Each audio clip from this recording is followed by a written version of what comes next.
بسم الله الرحمن الرحيم.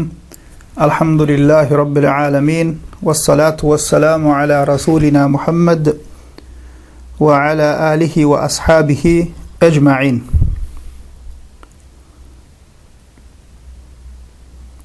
Bu dersimizde Müslüman doğanlar İslam'da kabir ziyaretine gitmek bolyar mı ya da bolmayar mı? Bolyan bolsa ne hil görünüşte bolmalı? Kabir ziyaretine zenanlar gitse bolyar mı?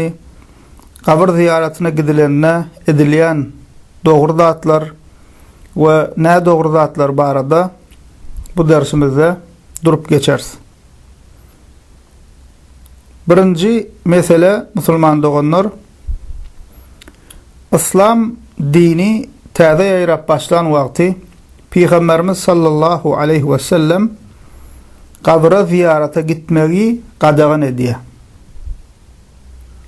Sebebi İslamdan öň müşrik Araplaryň içinde kabrlaryň ýanyna edilen ençeme ýalňyş ters hereketler bardy.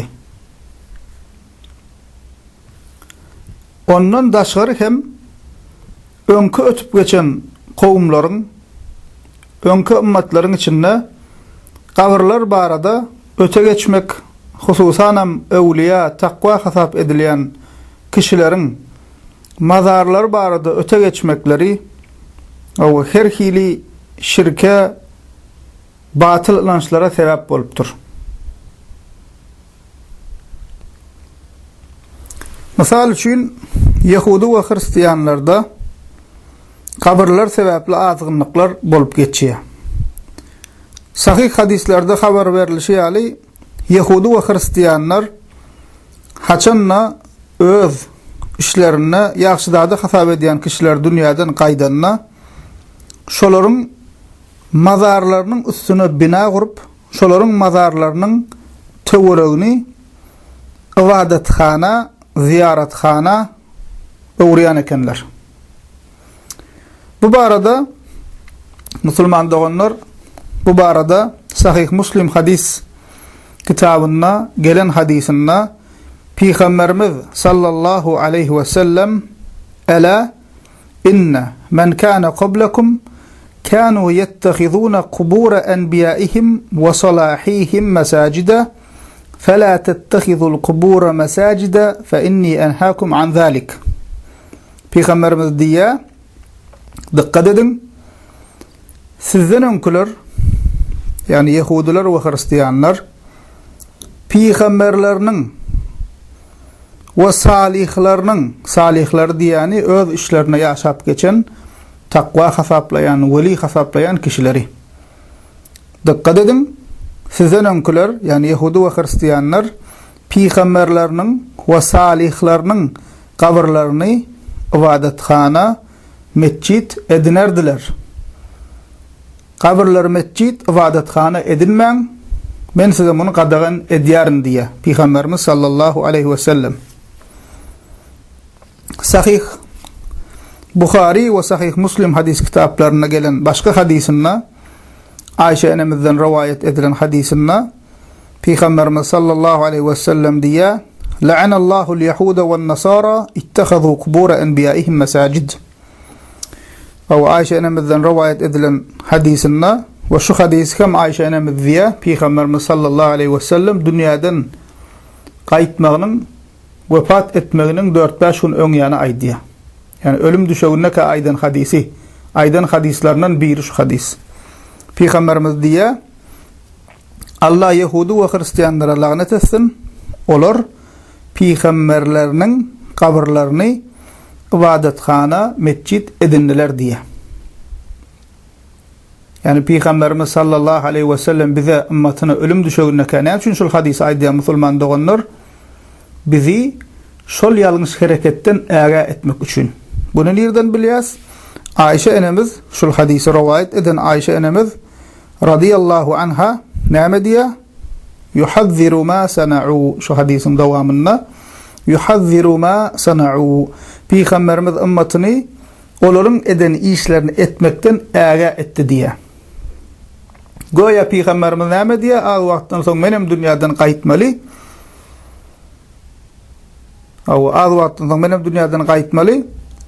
Sizem şolaryň eden ýalňyşlyklaryny, sizden öňkü geçip giden ümmatlaryň eden ýalňyşlyklaryny edip, men gabrymy ibadatxana öwräýmän diýe. Mescide öwräýmän diýip, biziň hem ümmatyny şeýdip äge edipdir. Ve İmam Ahmed'in rivayet eden hadisinde Peygamberimiz sallallahu aleyhi ve sellem şeýle dilek edýär. Şeýle dilek edeni rivayet edilýär hadiste. Peygamberimiz diýär: Allahumma la tej'al qabri wathanan yu'bad. La'anallahu qawman ittakhadhu qubur anbiya'ihim masajid. Peygamberimiz diýär: Ya Allah, qabrimi ibadet edilýän but bolmagyna ruhsat berme. Peygamberleriniň qabrini mescid edinen kişilere Allah lagnet etsin diýär. Ne pikirlen görüň musulman olanlar qabrlan butun näme baglanşyk wa. Bizden käbir musulman doganlarymız bu tüýse hukman şu Hindistandan ýalak heykel gözüne gelýär. Beýle däl musulman doganlar. Islenlik bir zady alyp şonu özüňçe mukaddesleşdirip berseň, özüňçe şo barada batyl inançlar döredi berseň, isle ba adam bolsun, isle qabr bolsun, isle heykel bolsun, isle surat bolsun, isle agaç bolsun, daş bolsun, dağ bolsun, tapawut etmeýär. Şonu öz ýanyňdan mukaddesleşdirip, şoňa gatnap, şoň daşynda ýalňyş zatlar ediberseň, wagtyň geçme bilen näme şol buta guruluk gidýär. Awa Peygamberimiz sallallahu aleyhi ve sellem näme dilek edipdir? Ya Allah, qabrymı ibadet edilýän but bolmagyna ruhsat berme. Peygamberleriň qabryny mescid edinen kişilere Allah lagnet etsin diýipdir. Şonuň üçin Ähli sünnetin uly alimlerinden Ibn el-Qayyim rahimahullah Zadul Ma'ad adlı eserine näme diýär? Ve galibu şirkel umami kana min ciheti suwar wal qubur. Şirke düşen halklaryň şirke düşmeginiň köp böleginiň sebebi suratlar, heykeller we qabrlardyr diýär. Şolaň özünden öňkü ýaşap geçen ýaxşy zadalyň suratyny çekip ýa-da heykelini ýasap ýa-da şolaň qabrlaryna baryp şol ýerde ýalňyş hereketler edip wagtyň geçme bilen şol suratlar, şol heykeller, şol qabrlarda edilýän zatlar näme öwrülük gidýär, bu töwrülük gidýär. Bu barada musulman doganlar has giňişlerini dinlemek isleýän doganlarymyz adamzat taryhynda ilkinji gezek şirkin peýda bolmagyna näme sebäp boldy diýip ders geçdik. Şol ýerde giňişleýin bu meseleň üstünde durup geçdik, şonu dinläp bilerler. Şol sebäpli musulman doganlar ýalňyş we dogrular gowy biri-birinden tapawutlanýança dinimiz İslam ilki ýaýrap başlan wagtynda Peygamberimiz sallallahu aleyhi ve sellem qabra gitmegi qadagan edýär. Yani ölüji aýlanandan soňra täzeden ýene qabra gidip ziyaret etmegi qadagan edýär. Haçanna İslam ýaýrap musulmanlar berkänne qabrlara gitmäge ruhsat berýär. Bu barada Sahih Muslim hadis kitabında gelen hadisinde Peygamberimiz sallallahu aleyhi ve sellem şeýle diýär: "Kuntu neheytukum an ziyaretil qubur fazuruha." Size qabra gitmegi qadagan edendim, inni gidip bilersiňiz diýär. Inni ziyaret edin qabr diýär. Ve fi lafzy inde Tirmizi'de gelen hadiste şo taýda bir lafız geçýär, bir sözünde diýär. Şol hadisin başga bir riwayetinde فَإِنَّهَا تُذَكِّرُ الْآخِرَةِ Ol size ahireti ýatladyr diýär. Yani qabra gitmekliňiz, qabrlary ziyaret edip durmaklygyňyz size ahireti ýatladyr diýär.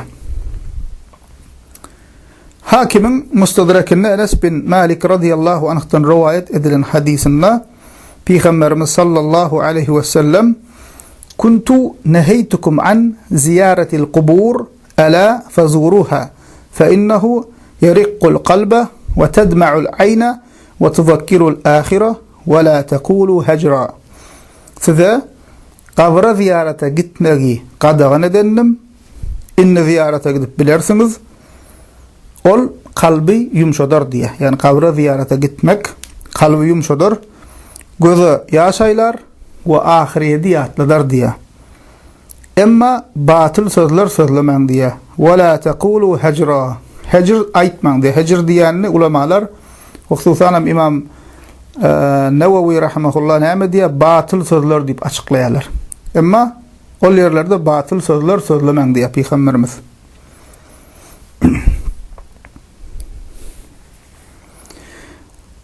وروى الإمام أحمد في مسنده من حديث أبي سعيد الخدري رضي الله عنه.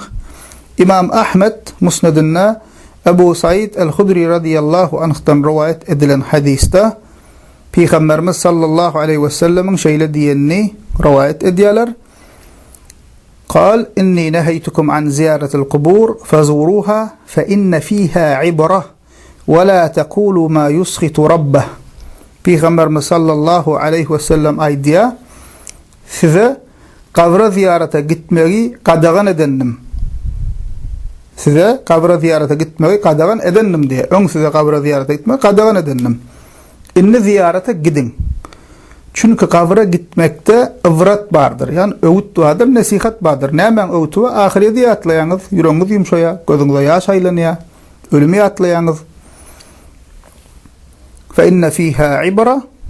Çünkü diye näme? Kabra gitmekte ıvrat vardır. وَلَا تَقُولُ مَا يُسْخِطُ الرَّبَّ وَمَا تَقُولُ مَا يُسْخِطُ الرَّبَّ. Emma diye näme? Rabbi, yani Allah Teala'nın gazabını getirecek söz sözlemen diye.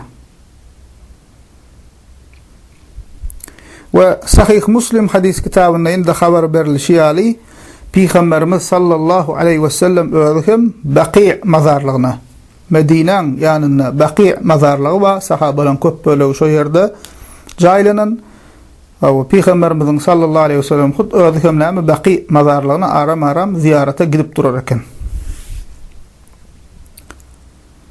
Şu aydılanlardan näme öğreniyoruz Müslüman doğanlar?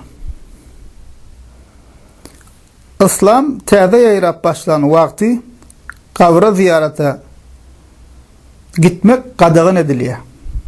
Sonra İslam yayrap tevhid ve şirk doğrular ve ne doğrular belli olanna Müslümanlar berkanna, Müslümanın akideleri, inançları berkanna ve iman nuri aralarına yerleşip oranla İslam qow berkeşip aralarına yayrap oranla Peygamberimiz sallallahu aleyhi ve sellem kabra ziyarete gitmeye ruhsat veriyor. İkinci mesele Müslüman doğanlar İslam'da kabra qonamçılığa gitmekten iki maksat var. Şunu önsverin qow bellan Müslüman doğanlar. Mana bizin yalnızlığa düşen yerimiz şul. Bir kabristanlığa gitmeli ama hem şunu gitmeli. Gidiyandan köp böyle uşun bilmeyenlik üçün her hili maksatlarla gidiyanlar var. Ağlabı böyle gidip yanlış saatler ediyorlar. Demek nämekin ikinci mesele İslam'da kabra qonamçılığa gitmekten iki maksat var. Birincisi ölüleri yani kabrları görüp ıvrat alıp ahiriyeti yatlamak. Yani hadiste de değil şey ali. Allah Teala'nın huzuruna çıkmaya tayinlenmek. Ne şul birinci maksadı. İkinci maksat Müslüman doğanlar ölüler için Allah Teala'dan bağışlanma dilemek. Yani bu ikisani maksadı azıcık misallandırıp aytsak. Birinci, dedik näme? Ölüleri görüp ıvrat alıp ahireti yatlamak. Allah Teala'nın huzuruna çıkmaya tayinlenmek. Nähilek mümkün bolýar? Yani näme kabra baran kişi, qonamçylyga, mazarlyga baran kişi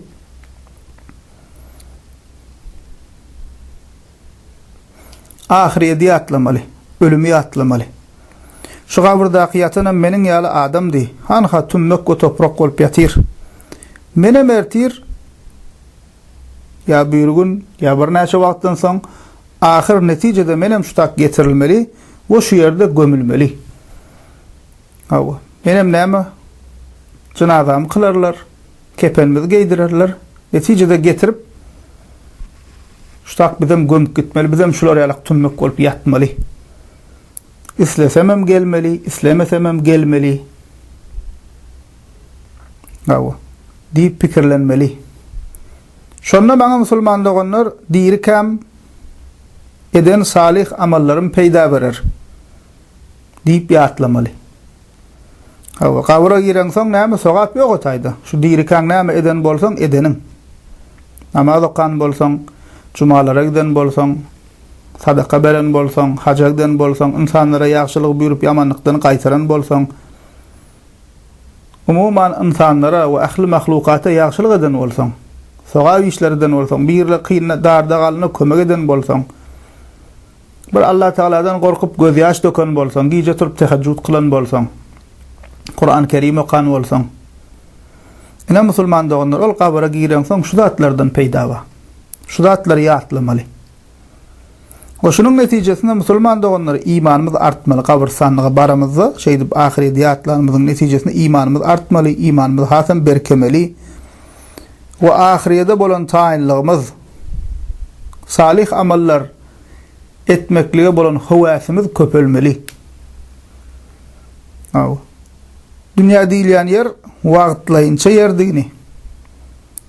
Paňy geçici dünýä digini.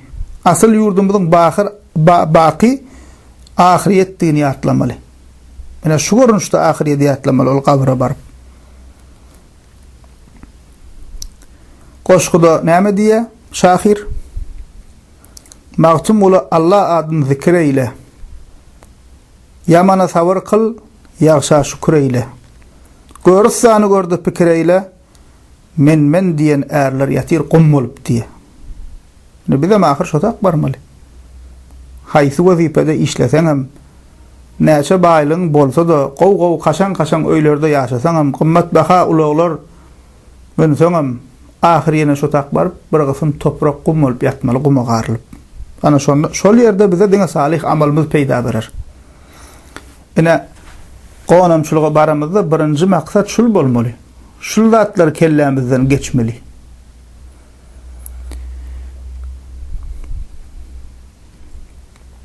Bunun üçin musulman doganlar bu hili kabr ziyaretine gitmek üçin yurda aşmak gerek däl we şert däl. Bizim içimizde ýalňyş düşünje ýok. Man şu kabr ziyaretine gitmelise belli ýerler baş otak barylmalydyr diýär halk. Goş otak bar ýa şu taýlar gyýkyn edýärler. Bu başka vilayete gitmek gerek däl bunun üçin. Kabr ziyaretine gitmek üçin başka vilayetlere, uzak yerlere gitmek gerek däl musulman doganlar. Ýaşaýan ýerine iň ýakyn mazarlygy baraýmaly. Mysal üçin Aşgabatda ýaşaýan bolsaň, Çopanata baryp bilersiň.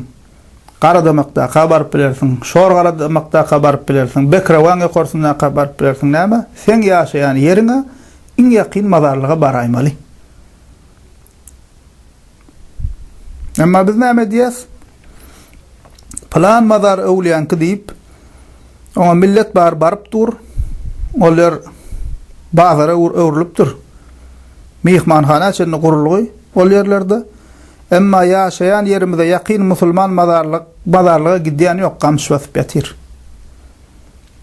Awa diýmek näme gabrlara gitmekden, gonamçylyga gitmekden birinji maksat hadiste hem ýa Peygamberimiz sallallahu aleyhi ve sellem aýdyşýaly ibrat almak, ahireti ýatlamak, bir ýüregi ýumşatmak, göze ýaş aýlamak. Şu dünýäň panylygyna göz ýetirmek.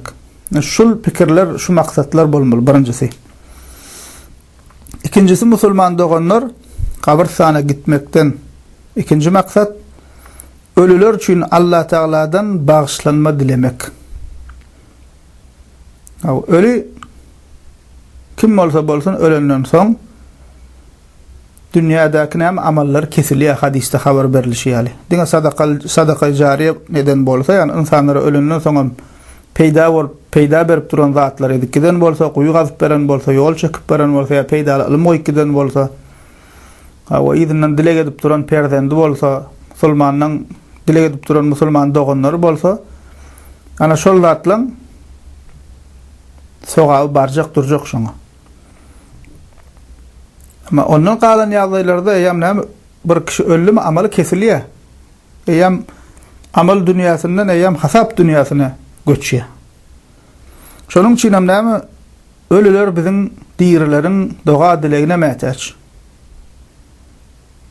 Olar bizim dilegimize Allah Teala'dan olar üçin dilejek dilegimize istiğfarlarımıza mätäç.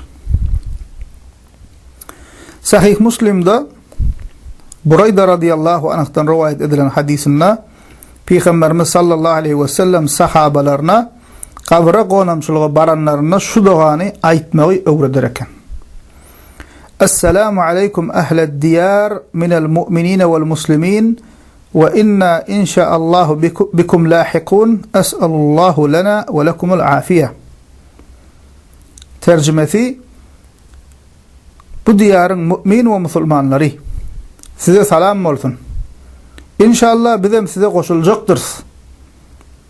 Allah'tan bize ve size aman esenlik dileyeriz deyip dile etmekle Peygamberimiz öwredipdir. Bu hadisin bu dileğin başka da bir näçe görünüşleri bir-birinden tapawutly sözler bilen ütgeşerek görünüşler rivayetler bar. Hemmesem şowurmanyny anglady. Awna şu dogana aýtmaly Peygamberimizin hut öwredeni şol. Mazarsanlyga, gabrsanlyga baramyzda ne şu dogany, şu dilegi ya tutalım, Arapça okap bilmeýänlerimiz dinläp ya tutsun. Ses yazgylardan awa şunu aýtmaly. Peygamberimizin bize öwredeni sünneti. Awa bir kişi bu dogany bilmeýän bolsa öz sözü bilen dile edip biler. Ya Allah şu benden bağışla veri, soru cevaplarını yenile de veri, cailerin cennete de veri deyip Allah Teala'dan näme öz sözüyle dile edip biler. Ve Müslüman doğanlar ehl-i sünnet akidesine vara diýirlerin ölüler için edip bilecek zatlarının biri hem ýanamaydy şümýal olar için Allah Teala'dan dile etmektir. Olar için Allah Teala'dan bağışlanma dilemektir. Bir ağızdan ehl-i sünnet ulemalar kabul ediyor. Şun hadislerde haber berilýär, Kur'an'dan delili başın diýirler. Ölüler için Allah Teala'dan dile etmeli. Şol dinimizin emri.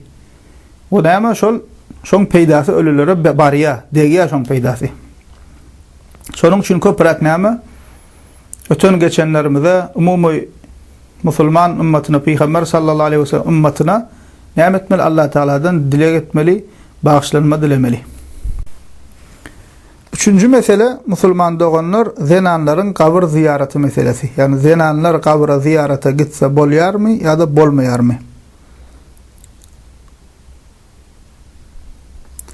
Ulemaların köp bölegi musulman doğanlar ulemaların köp bölegi şeýle diýerler. Musulman zenanlara eger şeriatın goýan çäklerine uýan bolsalar, fitne sebäp bolmaýan bolsalar, kabire ziyarete gitmäge ruhsat berilýär diýerler. Käbir ulemalar bolsa zenanların kabir ziyaretine gitmek doğru däl diýipdirler. Doğru däl diýmeginiň hem sebäbi bar. Bir zady esaslanyp diýerler. Misal üçin Tirmizi'de ve İbn Mace'de Ebu Hureyre radıyallahu anh'tan rivayet edilen hadisinde Peygamberimiz sallallahu aleyhi ve sellemin şeýle diýenini aýdy Ebu Hureyre radıyallahu anh. Enne Resulullah sallallahu aleyhi ve sellem la'ana zawwaratil kubur. Peygamberimiz sallallahu aleyhi ve sellem kabirleri ziyaret eden zinanlara lagnet etti diye. Peygamberimiz sallallahu aleyhi ve sellem bir zada lagnet eden bolsa şol hereketin haramdygyny, günädigyny görkezýär. Şuna esaslanıp bir ulemalar zinanlaryň näme kabire ziyarete gitmegi doğru däl diýipdirler. Kurtubi Allah'a rahmet etsin. Kurtubi ýaly ulemaların diýişi ýaly hadiste geçen Arapça zawwarat sözü mübalağa sigasynda. Yani Arapça bilýän doganlarymyz bilýänler mübalağa sigasynda. Yani köplügi anladýan manida gelenligi üçin bu hadisten maksat kabirler çenden aşa köp ziyaret edýän we şol ýerlerde İslama ters hereketler eden zenanlara deýişli diýip düşünürýärler şu hadisi. O zenanların kabristanlığa gitmegini qadağan eden hadislerdaki maksat şu diýerler. Yani näme çenden aşa köp ziyaret edýän zenanlar we ol ýerlerde islama ters hereketler edýän zenanlar diýip düşünýärler. Emma musulman doganlar gonamçylyga gidenlerine islama ters zat etmeseler, şeriatyň kanunlaryna dikkat edýän bolsalar, dolu hijaply bolsalar, ýanlaryna mehremleri bolsa, yan yoldaşy, erkek dogany, kakasy, atasy, agasy bolsa, mehrem bolsa, o fitne sebep bolmayan bolsalar. Ne mehrem erkekler bilen qarym gatym bolmayan bolsalar we maksatlary ýanky aýdyp geçişimiz ýaly ölüler üçin Allah Taala'dan dilek etmek, bağışlanma dilemek bolsa we ahireti ýatlap uvrat almak bolsa, zenanlara gawra gitmäge näme ruhsat berilýär.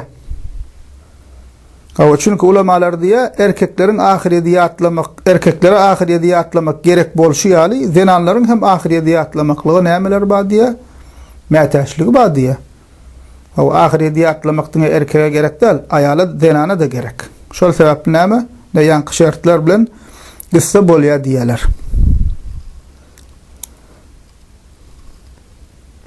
Emma ýanky diýişimiz ýaly islama ters hereket etseler, onda dogry bolmaýar we günah gazanýarlar.